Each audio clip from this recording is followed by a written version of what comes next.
Hey guys, what is up? Welcome back to some more league racing here today on F1 2020, and we're back with the PSGL league here at the Australian Grand Prix. This is the penultimate race of the season, guys. After this, we've got one more race at Brazil. If you missed the previous round at Abu Dhabi, then I'll leave that one linked up in the top right. It was a decent race for us actually, and a good return to form, so do check that one out. But today, we're here at Australia, and this is generally a good track for me. I've had a good history here in league racing.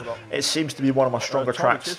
But for this weekend, I wasn't able to do any practice. I'd been busy, I hadn't got around to it, personal life as well. And basically, I just went into this with super low expectations. You saw a moment ago, I was on the medium tyres.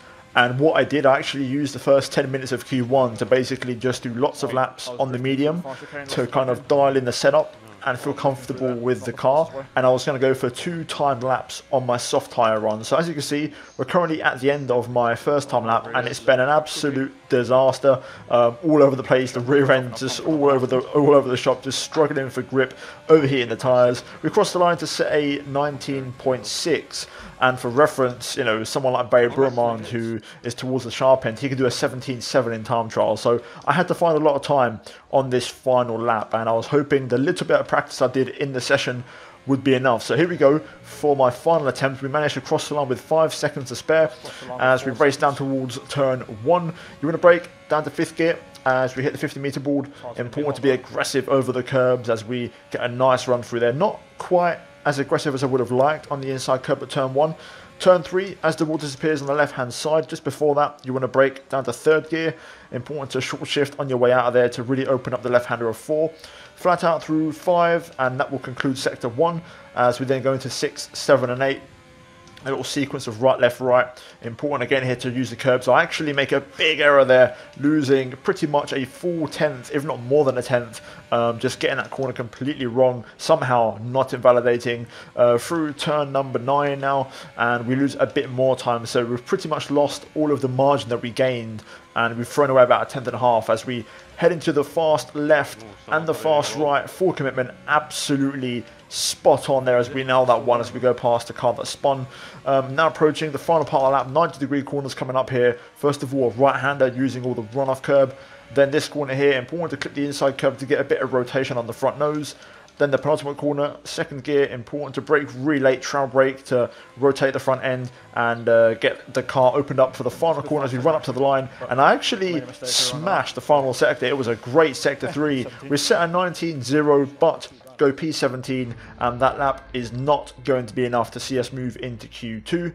Having said that, looking at the gaps, that mistake, that messy second sector may have cost us, a 10th we lost minimum, maybe even 2 tenths, because it wasn't just the fact I didn't hit that corner right, it was the fact that I could have maybe gained more time had I done it better. So Q2 could have been possible. It would have been really, really close with Felipe Souza, Presneda, Welch and Pedreño. But having said that, we're out in Q1 in P17. And the big surprise, Jarno Otmir out of Q1. He disconnected in qualifying. So he's going to be starting from the back of the grid alongside myself, Vexit, Alberola and Alex O'Grady. So there you go. There's your bottom 5. We're now going to move though into the race after qualifying. Now speaking of the race, we are currently at the end of the formation lap, and everyone around me is on the hard tyre. So myself, Alex O'Grady, Alberola and Jarno Otmir. Ahead of us, Vexit, Presneda, Yari, I believe everyone up until the top 10 I think is on mediums, and then of course the top 10 are on soft. So 3 different compounds on the grid as we get ready for the 5 red lights, and I've got a strategy in mind that's going to be hard to soft around here today, and the plan is to try and follow Jarno Otmir on track. So that was my strategy from the get-go. Off the line we don't get a good start like usual. Alex makes a great start. There's contact up ahead, and my teammate Philip Presneda is involved along with Lewis Welch, and I believe a couple of end plates having damage on both of their cars. Unfortunately, my teammate Philip Presneda wing damage in this race, which is not going to be ideal. So a real shame there. Meanwhile, we've got Welch here battling with Vexit side by side, the pair of them, as they head towards the end of sector 1. You see Lewis there struggling with some really, really bad understeer. Meanwhile, behind we've got Jarno Otmir all over the back of us here, and I'm trying to decide, you know, if I want to try and go for these moves ahead or if I want to let Jarno go by, because I need to make the right decision here. Jarno, to be fair to his credit, he's a good racer. You know, he knows when to go for the right move. He's not super aggressive all the time, and you can see here at this point I realised, okay, I'm going to let Jarno go. We move over to the right hand side, use Lee Mix to let him go by easily. And now at this point, I'm just going to try and use him to, you know, drag me through. And especially once everyone pits and we've got clean air, I'm relying on him to kind of drag me with him with DRS. And, you know, I've not done no practice, but it's going to require a big shift for me to get this one done, you know, in terms of pace, because I've not done any race practice. I've not even touched the hard tyres, so I don't know what I'm getting myself into here. So, yeah, end of lap 1. And overall, PA team, we've lost the players. You can see Philip and Lewis Welch pit for a new front wing. I think someone else in the pit lane as well. I think it's Smasher, who's making his debut in the league this weekend, moving over from Xbox. And yeah, we're now up to P15, making a bit of a mistake in turn 1 there, clipping the grass on the corner entry, but luckily we got away with it. Onto lap 4 now though. You can see Jarno is 1.2 ahead of us as I cut the far chicane and pick up my first warning for track limits. Albro behind also gets a 3-second time penalty. But yeah, Jarno is stuck behind Vexit right now. And I dropped out of DRS, but I managed to fight my way back in, setting a personal best. And you can see here, I've got DRS on these first 2 straights. But you can see now Jarno makes the move. Vexit just moves to the side, doesn't defend, lets him go. And that was a common theme with Jarno fighting through the field here, which was frustrating because I know when I arrive, they're going to defend a lot harder, and it's going to be a lot harder to keep up with Otmir. But you can see now, lap 6, Vexit goes for a spin, loses the back end, now the far chicane, and that is going to trigger a yellow flag, and as a consequence, trigger a virtual safety car. Now, this is terrible timing for me because we can't do nothing. We're on the hard tyre. We can't go for another set of hards. We need to stay out. But it was even worse for our teammate Philip Presnader. He was hoping for a safety car, which he didn't get after that wing damage on the lap 1. It wasn't his fault. And he was hoping for a safety car to, you know, get back in the race. But it was just a virtual. But everyone in the top 10 went into the pit lane. Those who, of course, didn't have to stack. And they're going to get a cheap pit stop. So they're going to go into the hard tyre, and I will admit it's going to be very, very close for them to get their hard tyres to the end. It's a long way to go, so they're going to have to do some tyre management, and that might open up a window for us later on this race when we put the soft tyres on to fight back. So there's already something to fight for here as we get a second warning for track limits. Again, a very silly one, and these ones only happen when, you know, you don't practice enough. You know, lack of practice leads to silly errors. It's just the nature of the game. In the meantime, though, lap 8, and we're still keeping up with Jarno here. You can see I've actually not got DRS on this straight, even though I nailed the far chicane. Eventually, though, again, I managed to get myself back within 1 second, and he was just dragging me along nicely here. You know, we got Yari ahead on 9 seconds of penalties, Albarolo on 6 behind. So, yeah, the laps were ticking over, and eventually on lap 13, Jarno finally pulled the pin. So he'd been saving his tyres, saving his ERS, and around lap 12, 13, he started to really push. He got past Yari Fitz and made a nice easy move into P3. And at this point now, this is when, you know, the extra 5% that these esports guys have makes a real difference. So lap 16, Yari's going to pit off the mediums and switch to a set of hard, surprisingly. I didn't expect that. Obviously, he couldn't make his strategy work. We've got Felipe Souza in there as well. Meanwhile, though, Jarno, now you can see he's over 3 seconds ahead of us, and he's starting to push. He was going for that long stint, saving his tyres for the end, so he could really, really give it some. And VSR Andy out front, 3-second time penalty, but on mediums, looking pretty decent in terms of his positioning. But lap 17, you can see behind us, we've got Barry behind, who is the net race leader, and he's less than a second now, so I don't want to waste time, so I'm going to pit this lap. That's why you just saw me there select the box this lap option. He's got Alicia Di Capua behind, so we're going to box this lap and get the soft tyres on. This is more or less just about possible in terms of the tyre wear window, so we're going to, you know, go for it and get out of the way. But then suddenly, 17, it's another virtual safety car. You heard Philip's reaction in the background. He wanted the safety car. Even then, he just missed the pit lane, so he could have had another free stop, but he missed it, and it just wasn't Presnader's day. You know, he wanted a safety car, and he got hit with 2 virtuals, which is really unfortunate. But lap 17, we're going to pit, and Andy, Otmir, and myself, we're all going to benefit from the virtual safety car, which is ending right now. So I'm going to benefit the least from that. Andy's going to benefit quite a fair amount. We actually managed to hold Otmir for about a second in his pit box, the way we came to the pits, the timing of that. So that's going to bring Jarno slightly more towards me. So yeah, pretty much 12 laps to go. On the softs, Otmir is ahead of us. I'm going to try and keep up with him as we rejoin the race here. You can see Yari here on the hard tyre. So, as I mentioned, bit of a surprising choice, but obviously he couldn't make his tyres last. He just had to pit. And yeah, we're now net P12. So we have managed to pull off some form of an overcut, you know, by going long on the hard tyres. You remember with P15 at the end of lap 1. So the race has gone well. The pace is actually really strong. But on the soft tyres, Jarno Otmir was on a different planet. He was so fast. I got a penalty straight away on the outlap on these tyres, which is a real shame. So we're going to get a 3-second time penalty at the end of the race for my troubles. And that's what you get for not practicing. But nonetheless, back to what I was saying.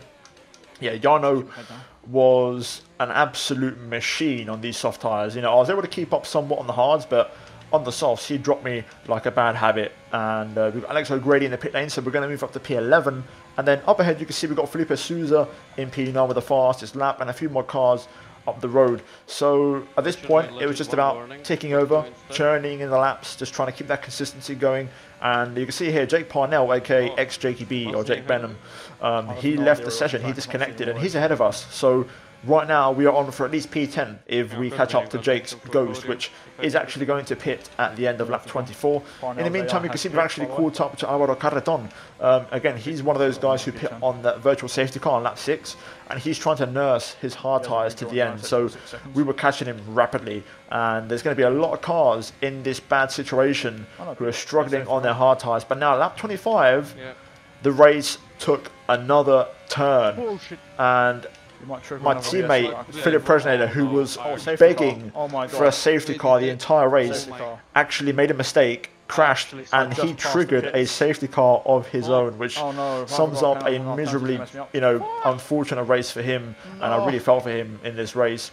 And this safety car is actually a bad thing for us because it's going to give those guys on the hard tyres a couple of laps of relief, and they don't have to push, and that might make the difference between punctures and making it to the end. Lap 26, I was having a huge internal dilemma with myself. Do I pit?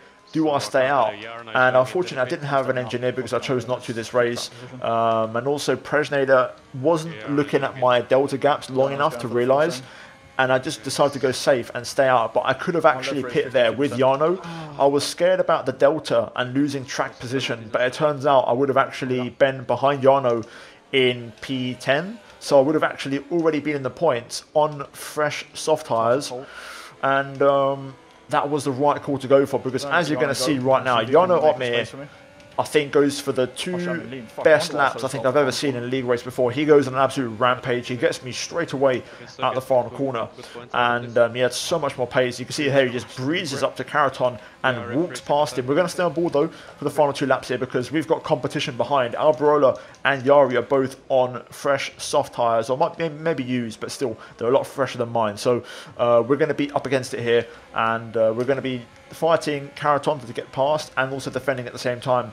And you can see Jarno has completely just sent it. He's flying, and I was really jealous at this point. And you can see the difference in grip as Alberola gets great traction through there. Is going to get the run. Is he going to go for the dive into here? Not quite. We managed to be late enough on the brakes to stay ahead. A bit of contact ahead between Jarno Otmir and Felipe Souza, and approaching the final lap now, it's a pressure cooker. We've got the time penalty, but it's not going to change our race. We're still net P10, so the only way is up from here. We've got a few cars up ahead. I believe we have 6 seconds worth of time penalties, so the plan was to just kind of stay close to the pack and finish close enough to them at the end to benefit from that. Meanwhile, Jarno making another move there on Felipe, as you can see now Alberola all over my back end here. We managed to stay in front into this penultimate corner, but I am struggling big time with tyre wear. You can see at the bottom right, my tyre wear indicator is on, and it's kind of amber, which means my tyres are about 55 to 60% wear. And you can see behind Yari and Jorge Alberola battling away here. I'm going to try and stay ahead into the first corner, make a bit of a mistake as I struggle with tyre wear, picking up a 4th warning for track limits. And this is now the last lap of the race, so it's full commitment from this point on as Yari gets ahead of Alberola. I'm trying to challenge Caraton here, but he's just got a bit too much tyres for me. And at this point, the wear on the soft tyres have caught up to the hards, and I can't really make a difference anymore.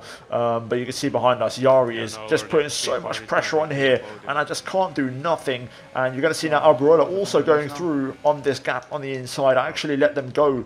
They have contact. I get the cutback. We're going to go to the outside here and squeeze through the gap and just get back ahead of Yari Fitz. And you can see Alberola with no ERS left as his light starts to flash. So I know I've got an advantage here. We absolutely nail the far chicane, but I'm just not close enough. I don't have enough grip in the high speed with these tyres.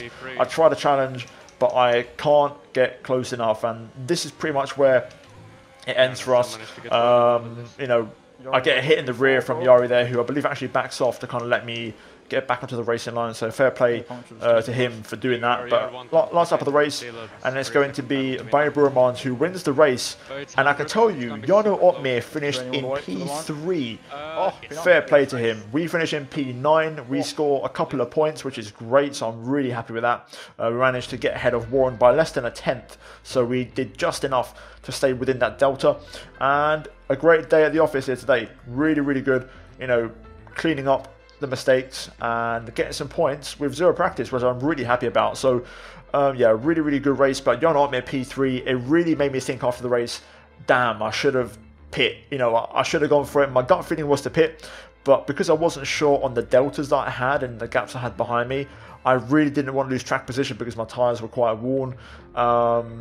And in hindsight, I just wish I did pit because it would have been a game changer. I would have had so much grip. I could have actually finished way higher. I know I had a penalty, which ultimately would have probably sent me back down to P9 anyways.